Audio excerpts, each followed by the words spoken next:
Welcome to our messy, beautiful lives. My name is Roxana, and here we expose and explore our traumas and ups because people need people to share stories and heal. As I mentioned in the previous episodes, I have bipolar disorder too.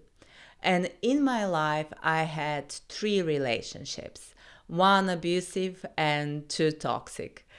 But all 3 of them happened while I still wasn't diagnosed and medicated. Needless to say, it was very intense for me during and after those relationships. So now that I know that I'm bipolar, how do I date? Well, I don't.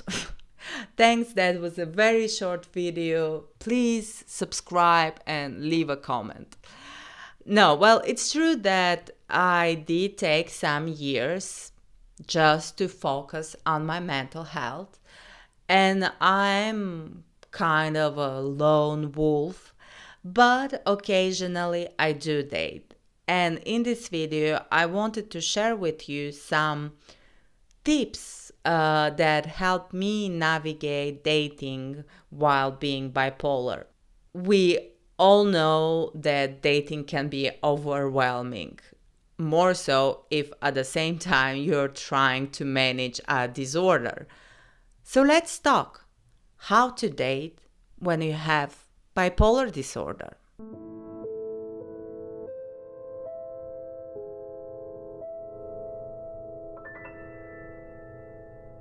Tip number 1, check that my bipolar symptoms are being treated appropriately. This one sounds quite obvious, but yeah, even before I start pursuing dating or putting myself out there, I will make sure that I am at my baseline. Having bipolar disorder means dealing with intense mood states from extreme highs to extreme lows. But even when I'm not having an episode of hypomania or depression, I still have things to deal with and manage. So before throwing myself into the dating game, I will consider the following. Have I been managing all of my symptoms well for a while on my medication plan? Have I noticed any of my specific triggers surfacing lately? And do I have a plan in place to manage my symptoms if triggers do surface while I'm dating? Having a management plan is crucial. It also helps maintaining a regular sleep schedule, avoiding alcohol, keeping up with my meds, and attending regularly my counseling appointments. Which leads me to tip number 2, planning dates around my daily routines. Every beginning of a relationship is a trigger for me. Usually triggers hypomania. Going out, staying late, doing adventurous, spontaneous things, drinking, all of those things are just a free ticket to hypomania land for me. And when hypomanic, my libido increases, and I think that I like the person much more than I actually do like them. And I also potentially risk getting quite obsessed with the person, like thinking that they are my soulmate, the one, etc. So, for that not to happen and to keep my mood stable, I take things very, very slow. And also, I don't let dating get in the way of any routines that help me manage my condition.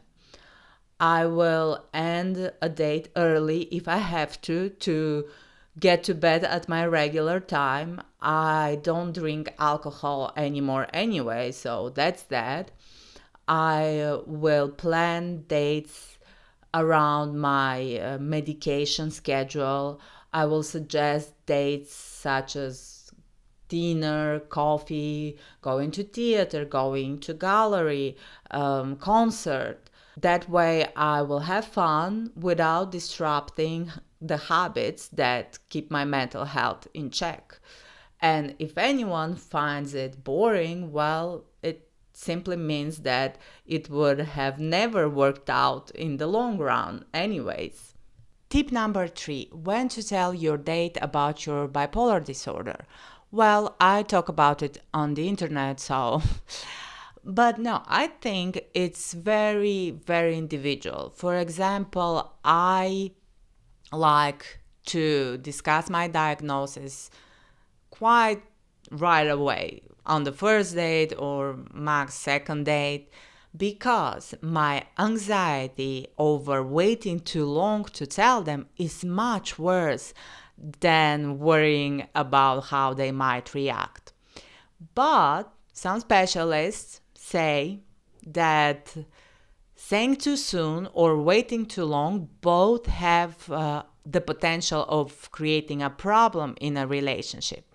They also say if someone with bipolar talks about their condition on the first date or soon after, their new partner may not yet have learned enough about what makes the person with bipolar a great partner, and they may run away due to the stigma of psychiatric illness.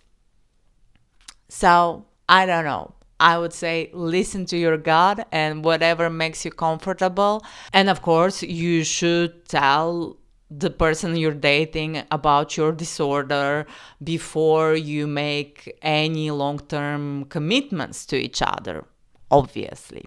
Tip number 4: plan ahead what you'll say about your bipolar disorder.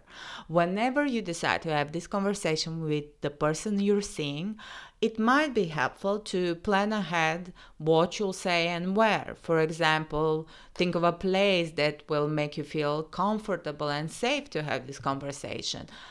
Think ahead and in advance how much about the diagnosis you want to share. Pick a time when you know that you'll likely feel relaxed to start this conversation. As well, the specialist advice when we do tell our partner, it is best to go beyond just telling our diagnosis, but also explain very clearly what specific symptoms and behaviors happen during manic, hypomanic, depressive episodes, and as well all of the things we do to prevent episodes from happening. And it is also helpful to mentally prepare for the possibility that our date might not react well. But always remember that we deserve genuine and healthy love regardless of our diagnosis. Tip number 5: notice the red flags. Watch out for the red flags, regardless if we have chemistry with the new partner. If they react poorly when we talk about our diagnosis, that should be a deal breaker. Given the stigma around bipolar disorder, it would make sense for a date to be confused or uncertain when they learn I have bipolar disorder. And it would be perfectly normal for them to need time to process. We are not talking about that. We are talking about hostile and angry reaction that would suggest a huge lack of empathy. It is also a red flag if someone becomes hypervigilant about my diagnosis and is constantly on the lookout for the smallest signs that I might be heading into a hypomanic or depressive episode. And as well, who attributes every argument to my bipolar disorder. It causes a lot of frustration, anxiety, and stress, and obviously it would not manifest during the disclosure, but the following weeks or months. And tip number 6, as well, notice the green flags. For me, the green flags would be someone who, well, makes you feel safe and comfortable when you talk about your diagnosis, as well someone who is curious and open to learn more about bipolar disorder and what it's like to be living with one. And my final tips would be, as I already mentioned, be ready for a rejection. Prepare yourself as much as you can. It's easier said than done, I understand. But I also understand that dating someone with bipolar is not for everyone. And of course, we are much more than just our diagnosis, and every and each of us are unique and bring to the table different qualities. But it's still, you have to be ready, enter consciously in a relationship with someone with mental disorder. It's the same when entering a relationship with an addict. Talking from an experience, you have to be adult about that. And last tip is, whenever you're already in a serious, committed relationship, I am a huge fan and advocate for a couple therapy. I think it might be so helpful and beneficial for the partners to better communicate, and it gives a chance to the person you're dating to better understand what you're going through, how you're coping with your bipolar. So yeah, I am 100% for couple therapy.